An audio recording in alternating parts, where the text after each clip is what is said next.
자, 오늘 여러분들과 함께 생각하고 싶은 말씀은 예수님이 하신 일입니다. 자, 우리가 예수님을 믿는다고 할 때 어떤 예수님을 믿느냐, 이게 중요해요. 믿음, 그냥 주여 믿습니다. 쌍시옷 들어간다고 해서 믿음이 센 게 아니에요. 이런 착각 속에 빠지면 안 돼요. 물론 믿음의 태도가 열정이 있어야 되는 것은 맞는데 믿음에는 정확한 내용이 필요해요. 뭘 믿습니까? 그냥 믿어요. 무조건 믿어요. 이게 참 위험의 소지가 있습니다. 자, 무엇을 믿느냐라고 할 때에 거기에는 정확한 내용이 있는데, 자, 제가 여러분들에게 한번 물어볼게요. 제가 세리문답할 때도 종종 묻습니다만, 자, 우리가 구원을 받기 위해서는 1번 예수님을 믿어야 한다, 2번 하나님을 믿어야 한다, 3번 선행을 해야 한다. 다시요, 우리가 구원을 받기 위해서 1번 예수님을 믿어야 한다, 2번 하나님을 믿어야 한다, 3번 선행을 해야 한다. 맞는 답을 다 고르세요. 몇 번? 몇 번? 몇 번이죠? 우리 주일학교, 여기 주일학교. 자, 주일학교. 지호지, 지호. 지호야, 구원을 받으려면 예수님을 믿어야 한다, 하나님을 믿어야 한다, 또 선행을 해야 한다. 몇 번이 옳은 거예요? 몇 번이요? 1번. 예수님을 믿어야 한다. 하나님 믿으면 안 돼요? 자, 우리 중고등부 대답해 보세요. 중고등부 1, 2, 3번 중에 구원을 받기 위해서는 어떻게 해야 됩니까? 몇 번? 가만히 있어봐. 중고등부 회장이 누구예요? 지윤이야? 그럼 하지 마요. 최지윤이야? 그 앞에 있는 아이, 앞에 신우가 해보세요. 자, 구원을 받으려면 어떻게 해야 돼요? 몇 번? 몇 번이요? 1번이에요? 2번이에요? 하나님 섭섭해하면 안 되잖아요. 1번, 2번? 신우야, 1번, 2번? 1번. 맞습니다. 구원을 받기 위해서는 예수님을 믿어야 돼요.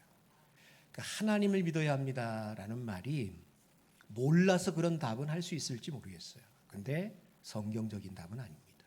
성경은 예수를 믿어야 구원받는 것이 하나님이 주신 구원의 길인 줄로 믿으시기 바랍니다.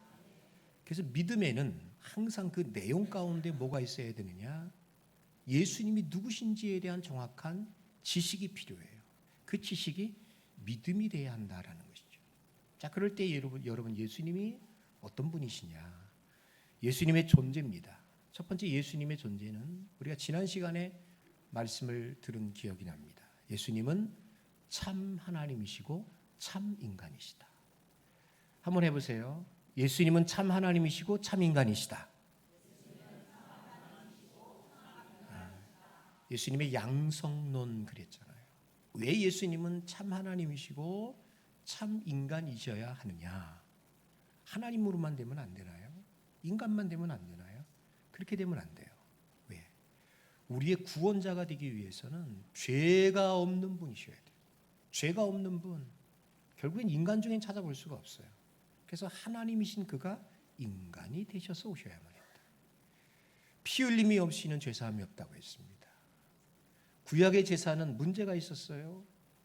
사람이 죄를 지었는데 짐승이 죽었어요. 어떻게 여러분 사람의 피를 짐승의 피가 대신할 수 있었겠습니까? 이건 모순이에요. 이건 한계예요. 그래서 이 땅에 예수님께서 사람으로 오셔서 우리의 죄를 대속하기 위해서 사람의 피잖아요. 예수님이 그 피 흘려 어디에서? 십자가에서 죽으셔야만 했다. 그래서 예수님이 참 하나님, 참 인간이 되셨다라는 것은 우리의 구원자가 되시기 위해서 꼭 필요했던 일이다. 이게 예수님의 존재에 대한 이야기예요. 자, 그러면 예수님이 하신 일은 무엇이냐? 이 땅에서 뭘 하셨느냐? 많은 일들을 하셨어요. 근데 특별히 그 가운데에 우리는 세 가지를 이야기할 수 있습니다. 네 가지로 보도 되죠. 자, 십자가의 죽음이 있었습니다. 피 흘려 죽으셨죠. 그리고 3일 만에 부활하셨어요. 그리고 승천하셨어요. 하늘로 구름 속으로 승천하셨죠. 그 다음에 또 하나는 우리가 그 이후의 일은 잘 모르지만 예수님은 지금 천국에 계시다가 이 땅에 다시 재림하실 줄로 믿습니다. 이 부분에 대한 정확한 지식과 고백이 있어야 돼요. 그게 우리의 믿음이에요. 이 중에 어떤 것 하나라도 아리까리예요, 믿겨지지 않아요, 믿을 수 없어요, 그렇다면 그 믿음은 온전한 믿음이 아닐 수 있습니다. 제가 아주 오래된 얘기입니다. 어떤 어른을 세례문답하는데 제가 이 내용을 물어봤어요. 믿으시나요? 그랬더니 그분이 고개를 갸우뚱하면서 아유, 저는 안 믿겨져요. 그래서 제가 난생 처음으로 세례를 그분에게 못 준 적이 있어요. 처음인 것 같아요. 그래서 제가 아유, 한번 믿어보시죠. 그랬는데도 아유, 저는 안 믿겨져요. 그렇게 얘기하더라고요. 그러니까 여러분, 세례라는 것은 그냥 교회 나온다고 줄 수 있는 게 아니에요. 세례는 반드시 전제되어야 되는 것이 있습니다. 뭐냐? 쫓아해 보세요. 믿음의 고백. 내가 믿는 걸 고백해야 돼요. 외워서 하라는 게 아니에요. 못 외워도 괜찮아요. 예수님이 나를 십자가에 죽으신 것을 믿습니까? 믿습니다. 부활하신 것을 믿습니다. 믿습니다. 승천하신 것을 믿으시나요? 믿습니다. 다시 오실 걸 믿습니까? 믿습니다. 그러면 되는 거예요. 내가 이렇게 목사님처럼 유창하게 이야기하지 못하더라도 그 믿음이 있을 때만 교회는 이 사람은 믿음이 있습니다. 그 믿음으로 세례를 받아 구원의 인증, 증표를 삼는 거예요. 그러니까 믿음이 없는데 교회 오래 다녔다고 해서 이 사람 착한 사람인데 지옥 보내기 아까워, 그래서 무조건 세례를 준다? 이건 정말 잘못된 거예요. 항상 세례는 믿음을 전제로 해야 된다. 고백이 있은 다음에 여러분 세례를 줘야 한다. 자, 그럴 때 여러분 한번 맞춰보세요. 세례를 못 받고도 어떤 이런 우리처럼 자유로운 종교적 상황이 아니에요. 근데 그 사람은 세례를 못 받았어. 세례를 못 받았는데 지금 제가 말했던 것처럼 분명한 고백이 있어. 물어봅시다. 세례를 못 받았는데도 분명한 고백이 있다면 그 사람은 구원을 받았을까요? 못 받았을까요? 받은 거예요. 그러니까 우리가 눈에 보이는 물 세례는 그에게 없을지 모르지만 물 세례 있기 전에 고백을 통해서 무슨 세례가 있었느냐? 성령의 세례는 있었다. 그 얘기예요. 그러니까 물 세례라는 것은 우리가 이렇게 교회에서 물로 이렇게 목사님이 세례를 주잖아요. 그거는 성령 세례 이후에 나타나는 사건으로 봐야 된다. 고백이 있으면 물 세례가 있건 없건 간에 그 사람은 구원받은 사람으로 봐야 될 것이고, 세례를 베풀어 줌으로, 물 세례입니다. 물 세례를 베풀어 줌으로 이 사람이 이제는 정말 우리와 똑같은 하나님의 자녀가 되었습니다. 교회의 한 일원, 회원이 되었습니다라는 보여주는 증표가 세례다라는 것을 기억하시면 좋을 것 같아요. 자, 예수님이 하신 일은 십자가의 죽음입니다. 부활하셨습니다. 승천하셨습니다. 그리고 다시 재림하시는 겁니다. 자, 그럴 때 예수님이 이 땅에 오신 이유가 있답니다. 요한복음 10장 10절의 말씀 보니까 예수님이 이것 때문에 오셨대요. 자, 한번 10장 10절 읽어봅시다. 시작. 도적이 오는 것은 도둑질하고 죽이고 멸망시키려는 것뿐이요 내가 온 것은 양으로 생명을 얻게 하고 또 풍성히 얻게 하려는 것이다. 아멘. 예수님은 자신을 목자로 비유하십니다. 예수님이 목자니까 우리는 뭐죠? 양이 되겠죠. 자, 그럴 때 목자 대신 예수님이 이 땅에 오신 이유가 뭐냐? 양된 우리에게, 자, 노란 글씨에 정답이 있습니다. 무엇을 얻게 하고? 생명을 얻게 하고. 그 생명이라 하면 육신의 생명이 아니에요. 그냥 심장이 뛸 때까지 갖게 되어지는 그런 생명이 아니라 이 생명은 다른 말로 이야기하면 영생이라고도 해요. 하나님의 생명이에요. 인간은 태어나가지고요 90년, 100년 살다가 끝나요. 이게. 근데 하나님은 영원하신 분이에요. 그래서 영생이에요. 이 생명, 영생은 우리 게 아니에요. 누구 거야? 하나님 거예요. 그 영생, 영원한 생명이 우리에게 왔어요. 어떻게? 누구 때문에? 예수님 때문에. 그래서 예수를 믿으면 내가 온 것은 양으로 우리에게 생명을 얻게, 영생을 얻게 하려 함이다라고 이야기해요. 근데 그것으로만 멈추는 게 아니라 더 풍성히 얻게 하려는 것이다라고 이야기해요.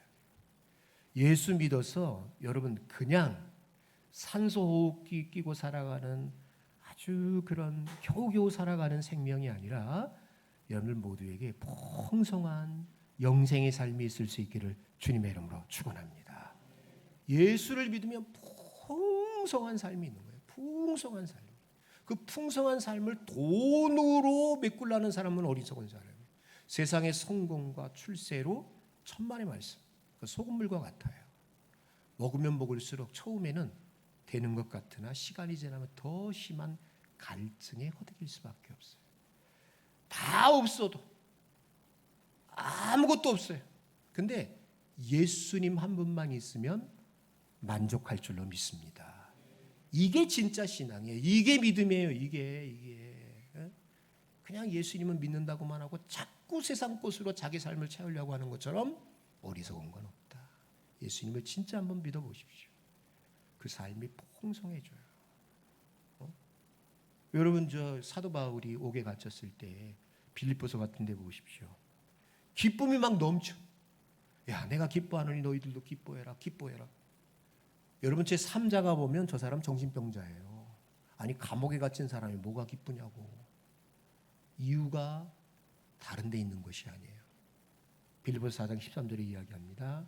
자, 내게 뭐 능력 주시는 자 안에서 내가 뭐라고요? 모든 것을 할 수 있다. 내게 능력 주시는 분이 누구예요? 예수님.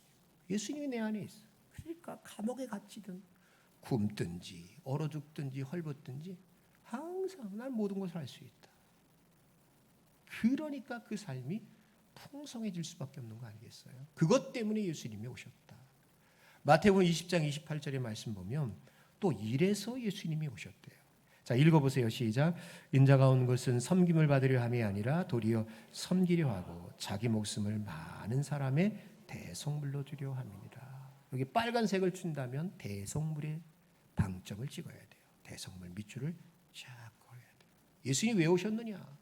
자기 목숨을 많은 사람의 대속물로 주려고 왔다. 대속물이라는 것은 그 구속이라는 말과 같은 어원적 특징을 갖고 있습니다. 대속이 뭐냐? 어려운 말이죠. 일반인들은 잘 쓰지 않는 독특한 성경적 언어라고 보시면 좋을 것 같아요. 우린 구원받았습니다라고 이야기하는데 좀 더 정확한 표현은 구속, 대속이 훨씬 더 정확한 성경적 표현이라고 봅니다. 그 뜻이 뭐냐? 여러분 이겁니다. 한번 따라해 보세요. 값을 치르다. 예수님이 자기 목숨을 값을 치루어서 우리를 구원하셨다는 얘기예요. 또 한번 얘기합시다. 죄의 싹은 뭡니까? 사망. 다 죽어야 돼요. 살아남을 사람 하나도 없어요. 근데 예수님이 우리 죄를 대신하여서 다시 자신이 그 죄값을 치르셨어요. 어떻게? 십자가에 죽으심으로. 여러분 생각해 보세요. 세상에 죽기 위해서 사는 사람이 어디 있겠어요? 근데 예수님은 그렇게 하셨어요.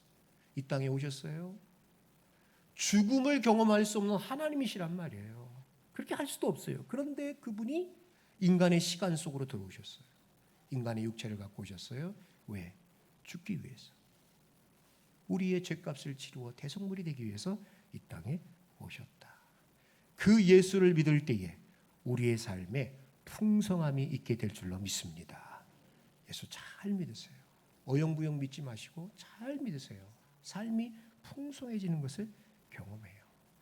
그러면서 예수님이 십자가에 죽으신 이유가 설명이 좀 반복이 되는 것 같습니다만 또 한번 들어보십시오. 베드로전서 2장 24절 말씀 보면 자 이렇게 이야기합니다. 친히 나무에 달려 그 몸으로 우리 죄를 담당하셨다. 이야기인즉 아까랑 똑같은 이야기. 우리 죄값을 담당하셨어요. 내가 죽어야 되는 그 자리에 주님이 당신이 죄인처럼 되셔서 죄가 없는데도 우리 죄를 담당하셨다. 그래서 우리는 이제 죄에 대하여 죽었어요.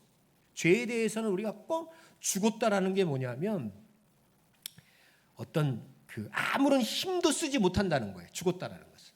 내가 죄에 대해서는 꼼짝없이 우리 죄에 대하여서 이는 우리로 죄에 대하여 죽고, 그러니까 죄가 더 이상 우리를 움직이지 못하게 했다는 얘기예요. 꼼짝없이 그냥 그렇게 됐다는 얘기예요. 그리고 의에 대하여서 살게 하려 하십니다. 그래서 여러분, 예수님의 십자가의 죽음 때문에 여러분들 믿으세요? 죄인된 우리가 의인된 줄로 믿습니다. 의인이 아니고서는 천국에 갈 수 없어요. 의인이 아니고서는 거룩하신 하나님의 자녀가 될 수 없어요. 근데 이상하지요? 이젠 우리가 의인이 되었대요. 대답하세요. 누구 때문에? 예수님 때문에. 왜? 그분이 우리 죄를 대속하셨기 때문에, 대신 갚아주셨기 때문에. 사탄이 계속해서 우리 옆구리에 찌르면서 뭐 하는 말 중에 하나가 뭡니까? 야, 넌 죄인이야. 너 봐라, 너 그렇게 죄 짓고 살아가는데 네가 무슨 의인이야? 너 하나님의 자녀 아니야. 그러면서 우리를 자꾸 하나님의 사랑에서 끊어버리려고 해요. 그럴 때 여러분들이 해야 되는 말, 우리가 해야 되는 말은 이거 하나밖에 없어요. 내가 나의 의 때문에 의인된 것이 아니라, 대답하세요. 누구 때문에? 예수님 때문에. 그러니까 하나님이 나를 보는 게 아니에요. 착각하면 안 돼요. 하나님이 나를 보고, 야, 너 착하구나, 너 선한 일 했구나, 너 의인이다. 천만의 말씀, 만만의 콩떡. 하나님은 나를 보지 않아요. 누구를 볼까요? 나를 대신하여 십자가 지셔서 나를 의롭게 하신, 누구를 본다고요? 예수님. 그분을 보고서 의롭다라고 인정, 칭의라고 이야기해요. 의로워서 의로운 사람이 된 게 아니에요. 잘 들어보세요. 의로운 행실이 있고 의로운 마음이 있어서 하나님 의롭다라고 한 게 아니라, 누구를 보시고? 예수님을 보시고 우리를 의롭다라고 칭의, 인정해 주는 거예요. 의롭다라고 여겨주시는 거예요. 그러니까 여러분, 내가 하나님 앞에서 의롭게 되어지고 천국 갈 수 있고 하나님의 자녀가 되어진 데는 내가 한 일이 있다 없다? 아무것도 없다. 다 누가 하신 거다?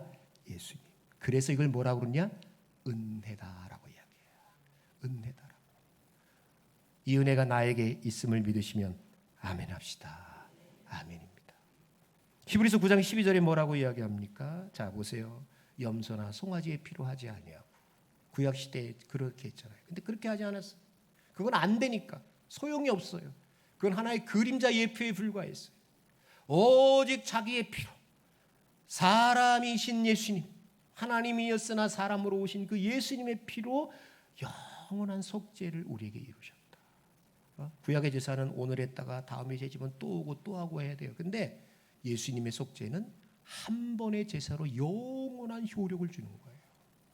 영원한 효력. 그래서 영원한 속죄를 이루셨다. 아까도 얘기했습니다. 속죄, 구속, 대속.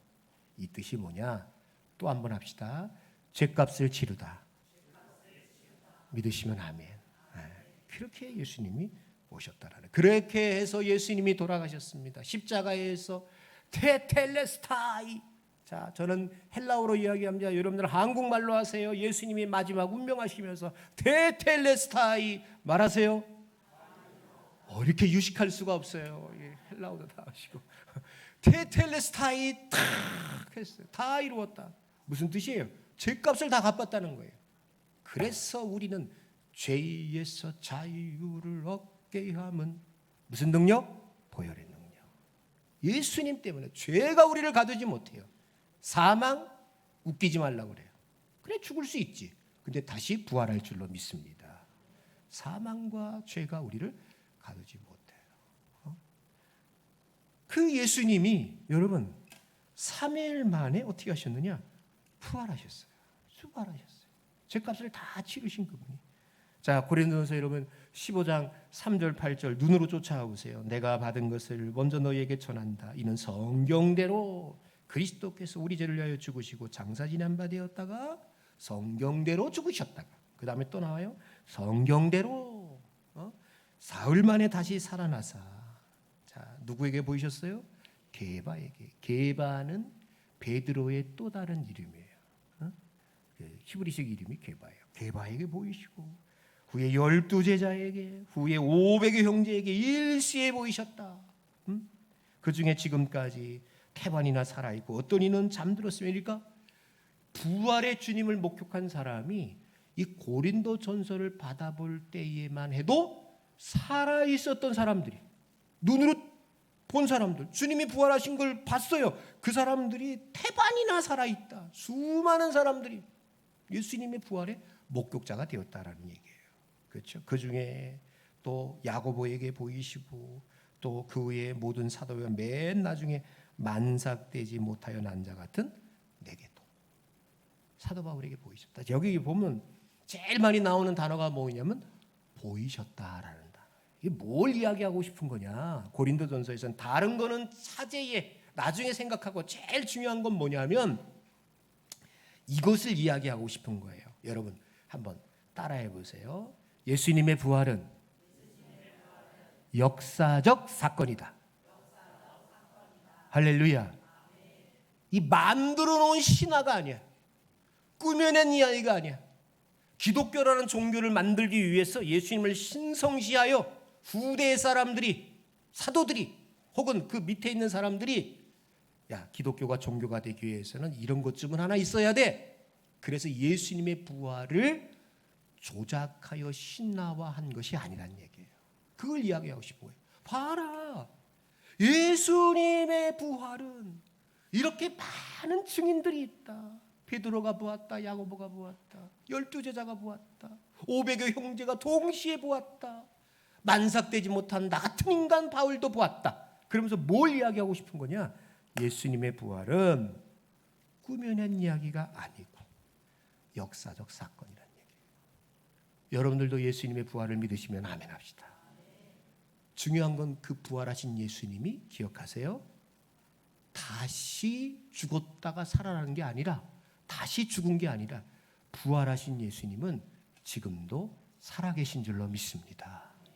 자, 성경에 죽었다가 살아난 사람들이 몇 사람 있습니다. 아는 대로 대답해 보세요. 누가 있을까요? 나사로. 또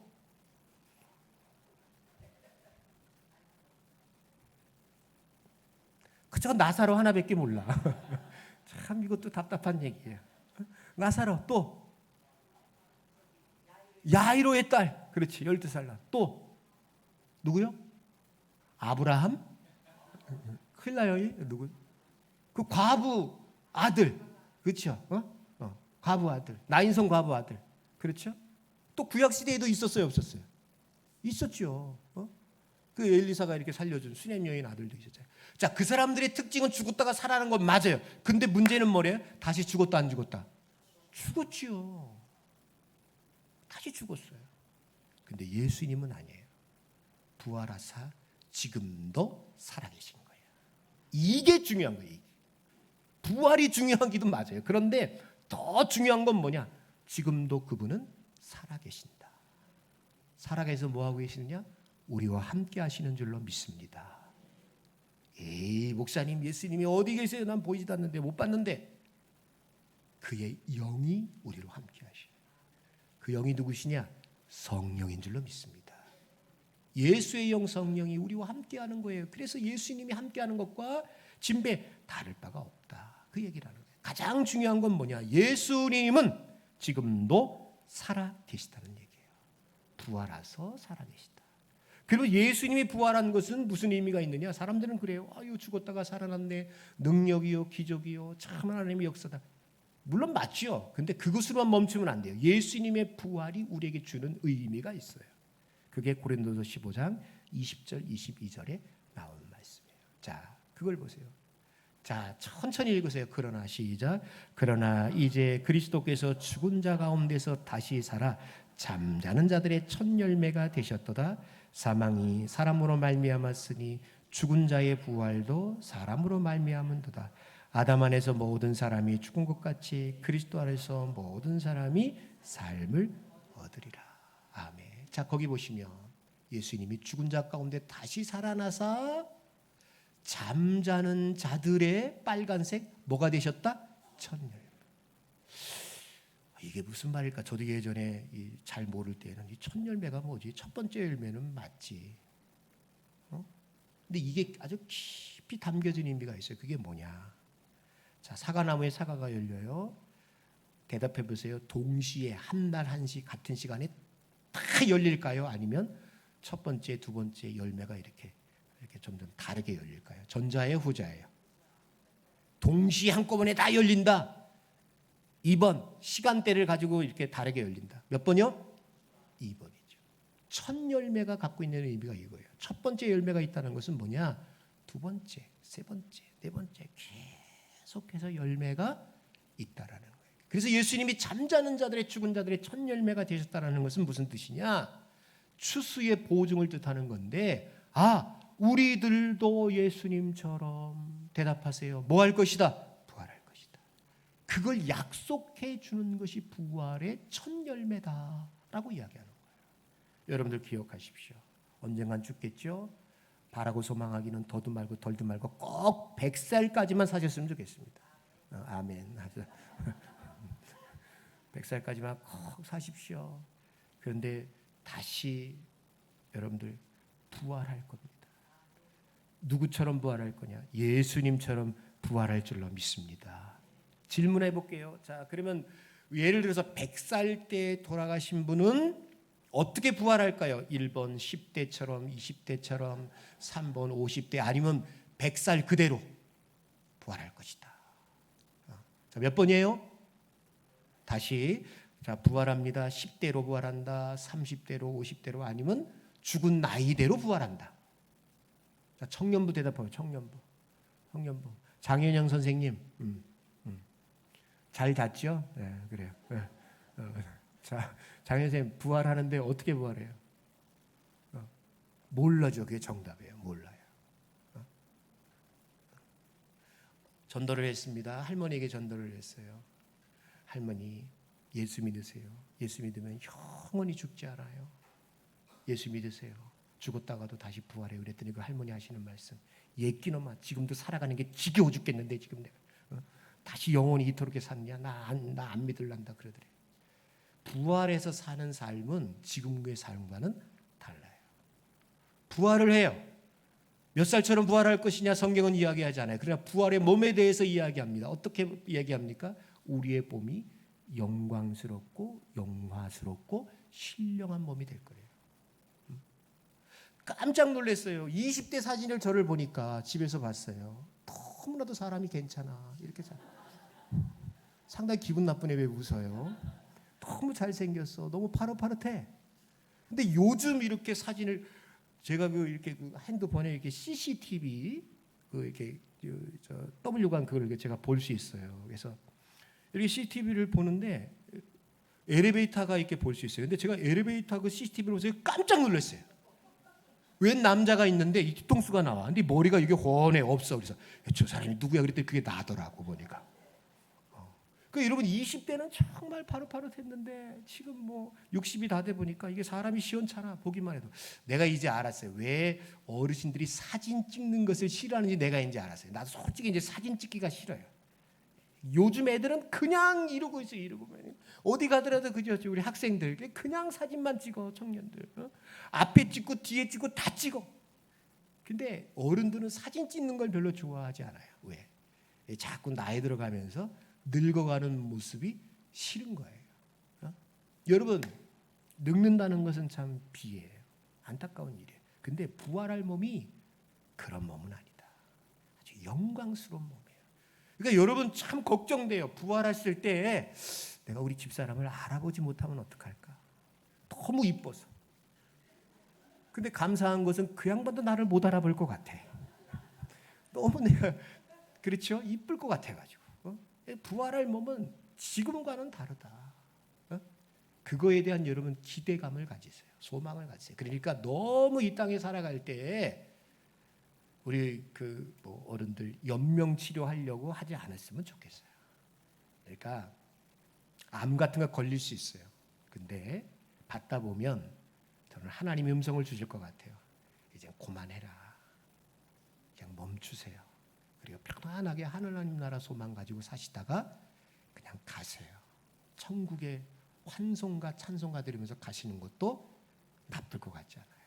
그냥 뭔 이 땅에 미련이 남아가지고 살려고 젊은 사람들이 아니라 연세한 100살 넘어서 그랬을 때 이제 그렇게 하는 것도 제가 깎으면 좀 혼날 것 같아가지고 아니 내일 모레 90이신 분도 계신데 내가 90까지 살려면 안 되잖아. 그러니까 좀 한 100살까지 사시다가 뭐 좀 이게 그렇다 그러면 그냥 편안하게 하나님 나라 가시고 부활했을 때 다시 만나기를 소망합니다. 그랬으면 좋을 것 같아요. 자, 부활할 몸이 그렇게. 자, 승천하셨어요. 예수님이 5번째 보면 승천하십니다. 구름 타고 가셨어요. 구름 타고 갔다 손오공이 아닙니다. 구름 속으로 가신다는 거예요. 요한계시록 할 때 얘기했어요. 구름 무슨 뜻이냐? 하나님의 임재예요. 그분이 하나님이신 것을 보여주는 거예요. 구름 타고 쫙 가셨어요. 근데 거기 사도행전 1장 11절 말씀 보면 하늘로 올라오신 예수는 하늘로 가신 본 그대로 자 구름 속으로 가셨던 예수님은 다시 어떻게? 구름 속으로 오실 것이다. 그 얘기를 하고 있어요. 본 그대로 오신다. 자 그러면 승천하신 다음에 주님은 뭐하고 계시느냐? 3가지를 이야기합니다. 첫 번째, 가서 너희를 위하여 처소를 예비할 것이다.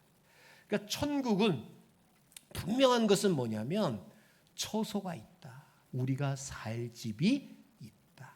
그것을 주님이 예비하신대요. 그러니까 이 땅에서 초가상간 그냥 물 새고 비 새는 그런 데 살아도요. 너무 속상해하지 마세요. 천국에 가면 우리 집이 다 있을 것이다. 그 집은 영원한 집이에요. 무너지지 않는 집이에요. 그 집을 예비하러 가셨다. 그 예비하신 것이 다 되면 이제 우리를 영접하러 오신다. 그 얘기를 해요. 자, 에베소 1장 20절 22절 말씀 보니까 그분이 지금 하나님 보좌 우편에서 온 천지 만물을 다 다스리고 계신다. 교회의 머리가 되셨어.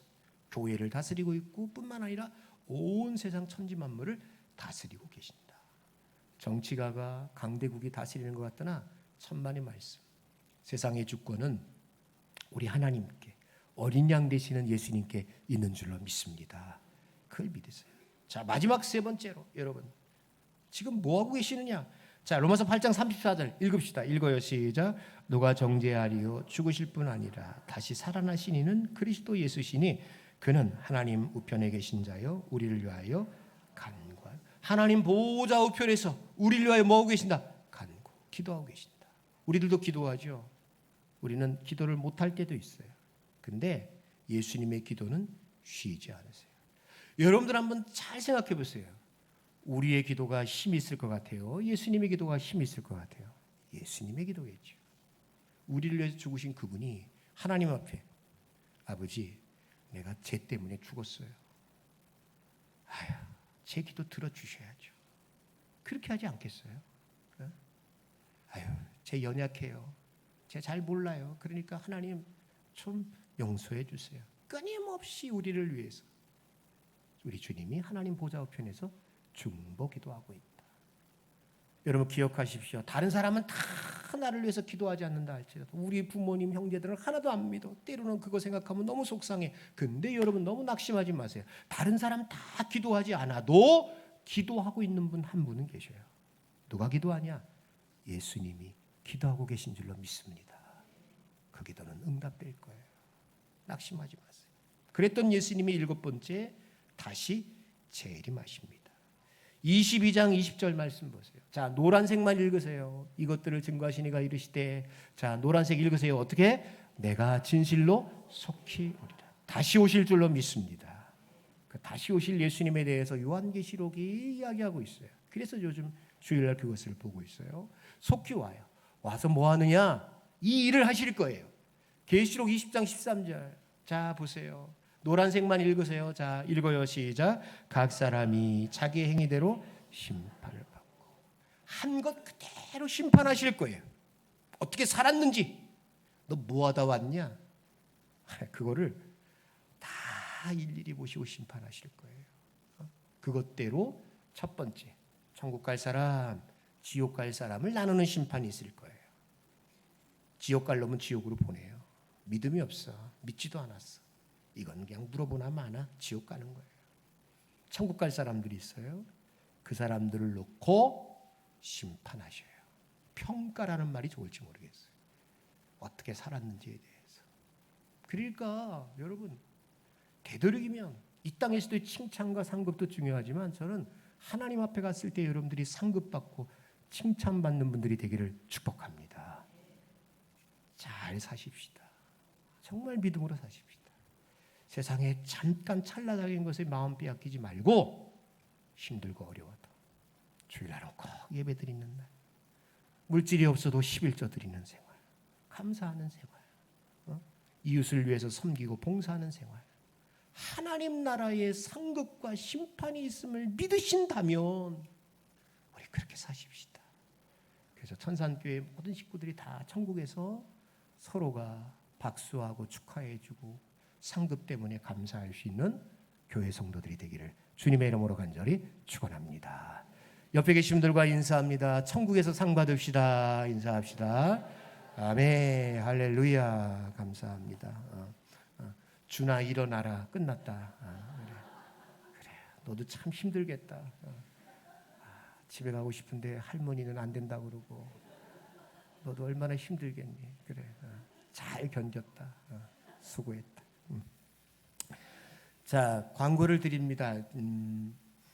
오늘 그 기관장 회의를 모였습니다. 모인 이유는요, 올해 그 동네 바자회를 올해는 안 하고 내년도에 40주년 기념일이 있어서 그때 좀 더 이렇게 좀 잘 하려고요. 아주 화려하게 하려고 내년 5월 달 정도에 있을 거예요. 그래서 올해 기관장들이 모여가지고 그걸 결정을 했습니다. 그래서 올해는 동네 바자회 안 하고 내년 5월 달에 한다는 거, 그걸 이제 결정했고요.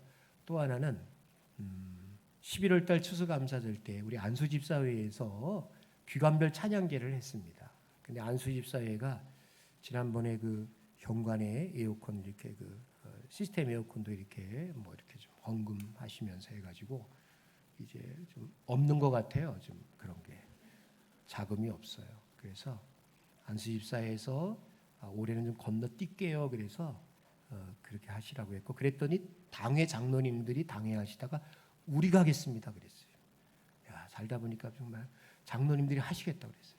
그래서 장로님들이 하는 걸로 결정을 했습니다. 그래서 우리 장로님들이 이제 잘 모여서 다시 의논을 좀 할 거예요. 어떻게 기관별로 또 부담이 안 되는 차원에서 잘 준비를 할 겁니다. 그래서 11월 달에 추수감사절 기관별 찬양제를 합니다. 하는데 주관이 올해만큼은 당회 장로님들이 한다는 거, 여러분들이 미리 말씀을 드리고요. 어쨌든 준비를 좀 잘 하셨으면 좋겠습니다. 그리고 지금 교회 공사가 막바지에 이르렀습니다. 늘 기도했습니다. 하나님, 낮에는 비 오지 않게 하시고 밤에만 오게 해주세요. 그랬는데 밤낮으로 기도가 지금 어떻게 응답이 돼서 비가 안 와서 그때 비 오지 않고 잘 마무리될 수 있도록 그렇게 했으면 좋겠습니다. 끝난 다음에 장로님들 당회 모임이 잠깐 있도록 하겠습니다. 자, 우리 찬양을 두 곡 합니다. 우리 마지막 날에랑 찬양이랑 그 다음에 손에 있는 부기보다 그 찬양하고 축도로 마치겠습니다.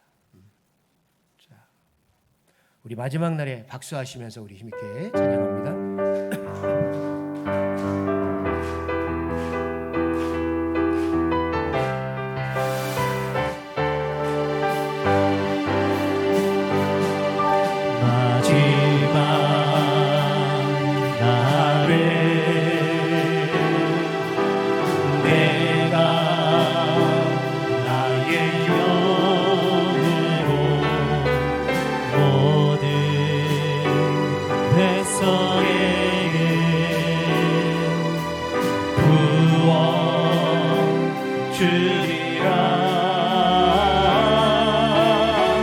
자녀들을 예언할 것이요 청년들을 환상을 보고 아이들을 꿈을 꾸리라. 주의 영이 임하며 자녀들을 예언할 것이요 청년들을 환상을 보고 아이들을 꿈을 꾸리라. 주의 영이 임하며 성령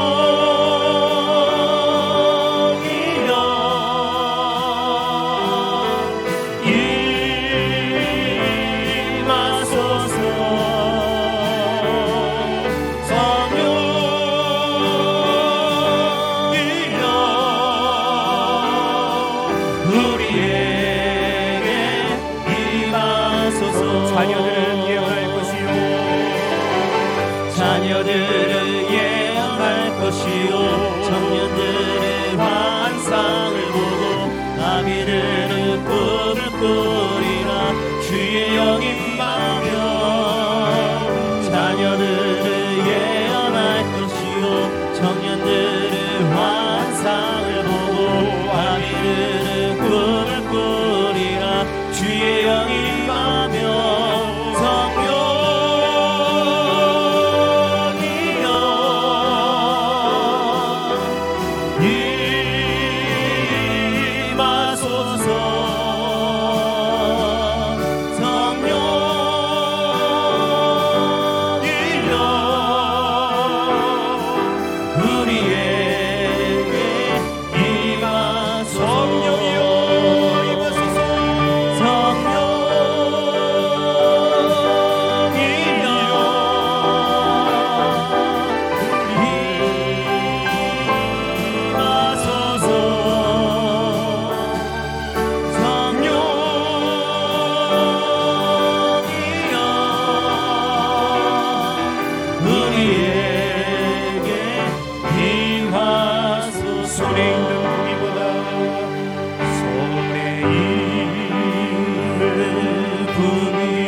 하나님 아버지, 주님은 다시 오실 줄로 믿습니다.